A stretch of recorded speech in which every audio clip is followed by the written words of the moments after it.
Hello, welcome back to another new video. Welcome to English with you. English with you में आप सभी का स्वागत है।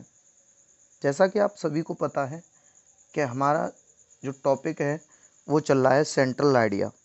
और सेंट्रल आइडिया जिसमें हमने क्रमबद्ध रूप से जो लास्ट चैप्टर था द ट्रीज़ उसको कंप्लीट किया था।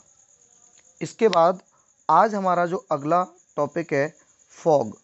फॉग यानी हम कह सकते हैं कोहरा या फिर धुंध। इस चैप्टर का क्या नाम है? कोहरा या धुंध। तो इस चैप्टर को आज हम पढ़ने वाले हैं।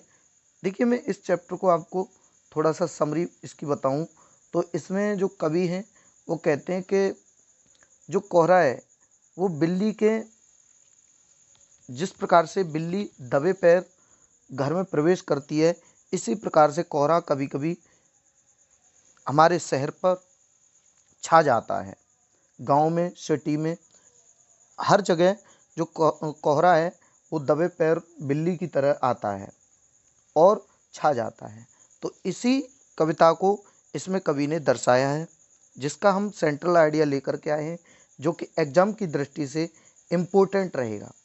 तो आप इस सेंट्रल आइडिया को ज़रूर से याद कर लें। और अगर आप हमारे इस चैनल पर नए विजिट कर रहे हैं तो चैनल को सब्सक्राइब कीजिए, बेल आइकन प्रेस कर लीजिए, जिससे कि आने वाली हर एक वीडियो की नोटिफिकेशन आपको ऑन टाइम मिलती रहे। चलिए वीडियो को स्टार्ट करते हैं। तो सेंट्रल आइडिया कुछ इस प्रकार से है। Fog is a beautiful poem composed by Karl Sandberg.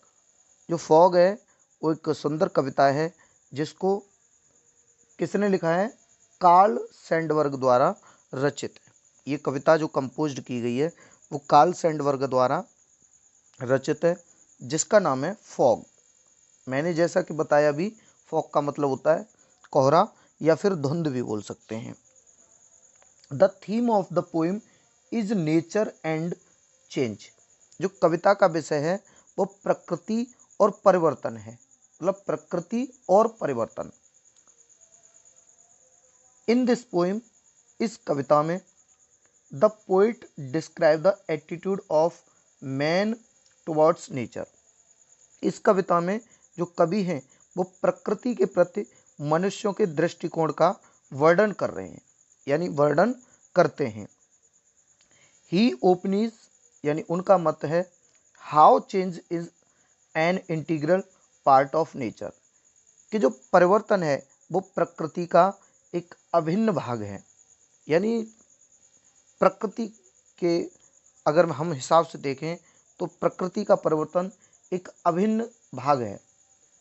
तो ये हमारे चैप्टर का सेंट्रल आइडिया था और इस सेंट्रल आइडिया को हमने एक विस्तार पूर्वक देखा, समझा।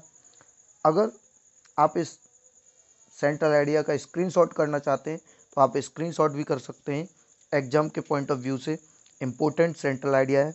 और अगर ऐसे ही किसी नए टॉपिक को आप पाना चाहते हैं या किसी नेक्स्ट वीडियो में अगला टॉपिक कौन सा होना चाहिए, तो उसके लिए आप कमेंट में, एक कमेंट बॉक्स में जो होता है उसमें आप अपना एक कमेंट कीजिए, जिससे कि मैं उस टॉपिक पर एक वीडियो बना पाऊँ।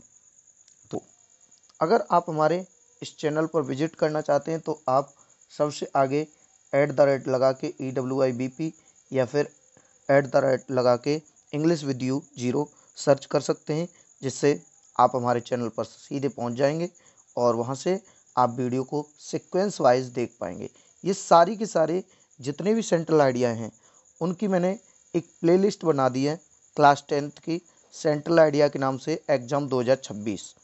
ये एक प्लेलिस्ट बनी हुई है, उसमें आप सारे सेंट्रल आइडिया चैप्टर वाइज देख सकते हैं। तो चलिए मिलते हैं किसी नई वीडियो में किसी नए टॉपिक के साथ। तब तक के लिए बाय बाय, टेक केयर, जय हिंद।